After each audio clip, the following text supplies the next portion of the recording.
Well, hi there, and welcome to Tom's Tiramisu, where today we're going to make some tiramisu. Here you can see a bunch of my ingredients and my mise en place.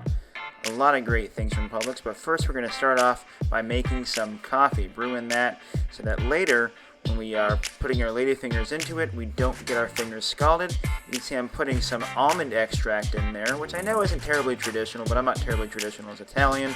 I'm kind of like Olive Garden in that respect. So then you pour your coffee into the almond extract so you can get it nice and flavorful, and the almond plays very, very well with the ladyfingers. Now that we've brewed our coffee, it's time to get everything ready for the custard. So the first thing we're going to do is weigh out 150 grams of sugar. That sugar makes it very sweet. Nice dessert.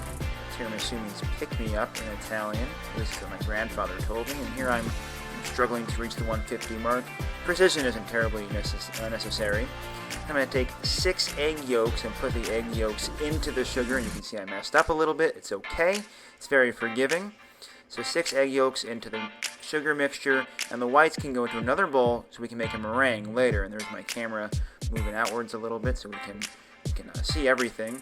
So 6 egg yolks, and separate the whites from the eggs. I put a little salt in there to help make the flavors come out a little bit, but not too much. You don't want it to be a salty dessert. And I whisk it before I put it onto the double burner I'm making a little bit later, so that I don't have to worry about it being homogenized while it's on the thing. It's already homogenized before. And now we're going to make the meringue using the egg whites and some sugar. I put about a half cup's worth of sugar in there, maybe a little bit less. Adding some vanilla extract, and you can see me debating whether I should use my right hand or my left hand.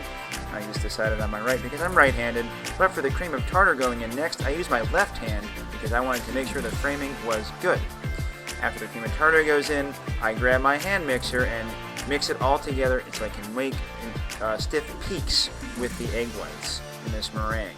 So stiff peaks are when you take out your hand mixer and it still has some structural integrity. It's not terribly stiff and not too stiff, not overly stiff, but stiff enough to maintain its look.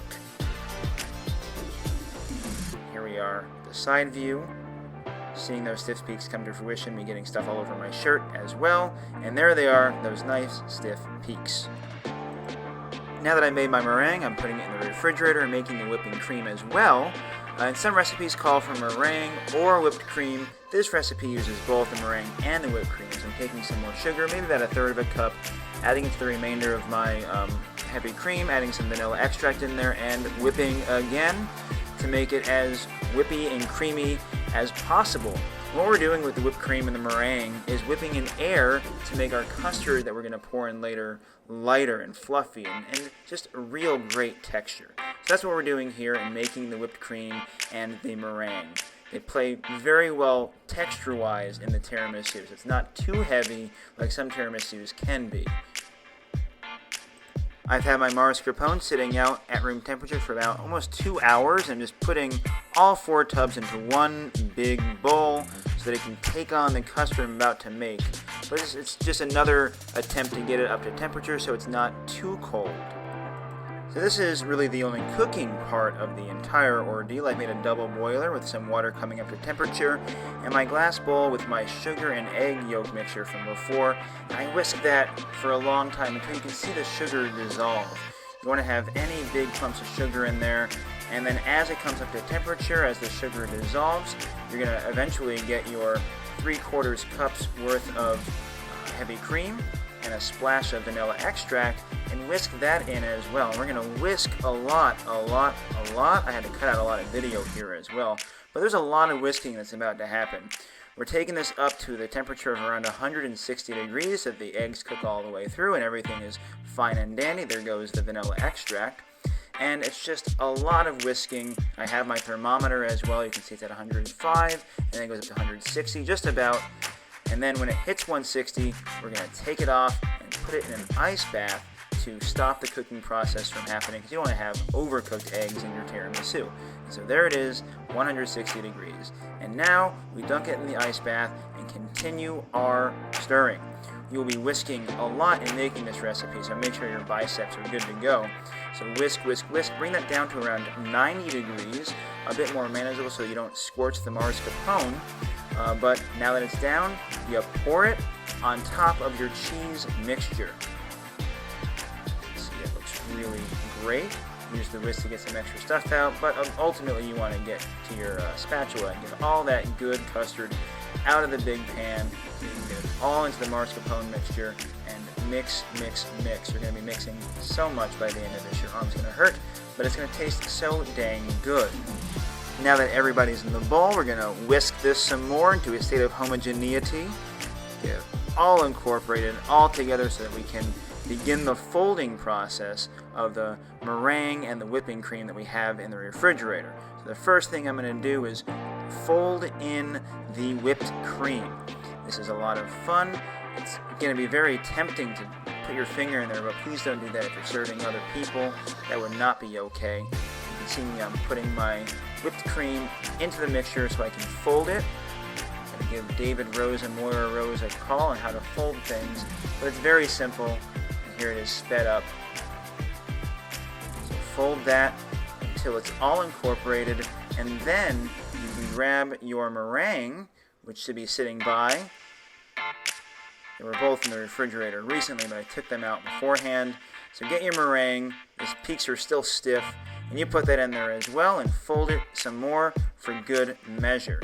We're going to fold, fold, fold, get everybody all incorporated, let all the flavors get to know each other, so that you're looking for a texture too that is much lighter and much more airy than what we had with just the custard. You can see even the mixture is lightened up. It went from that yellow to a white. Now we're constructing our tiramisu. We're taking the ladyfingers, dipping them into the coffee mixture. Remember, it's mixed with the almond extract as well. And after we have 6 of those, we take some of our custard, which is the meringue, which is the whipping cream, the mascarpone mixture, and filling in all those nooks and crannies. After we have that filled in, we have a bunch of cocoa powder we're going to sift over the top for the first layer. That makes a nice bitter contrast to the sweetness. Do another layer of chocolate dunked ladyfingers before layering on some more mascarpone mixture. And this is a 2-layer tiramisu. You can make them as many layers as you like. This just happens to work really well in this container that I have. So fill in again all those nooks and crannies. Get ready for the next layer of the chocolate powder, the Hershey's cocoa you can see behind me. And after we put the cocoa on top, I'm also going to grate some chocolate on top as well. It looks really, really nice. I'm not sure you can taste it, but it looks nice, and presentation's everything. You with your eyes first is what I've heard, right? Then you clean off your rim, put on your cap, put it in the refrigerator, and you did it. But most importantly, beyond cooking, is the eating. I need to go get my eating utensil. There's one as big as my mouth, which is pretty dang big. Open her up. She's been sitting in the refrigerator overnight. And dig in. I hope this taught you how to make a really, really tasty tiramisu.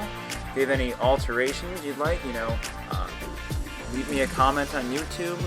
Let me know what you think, and it's so delicious. I've had pretty rave reviews from friends and family members, so I hope you enjoy. Thanks for watching.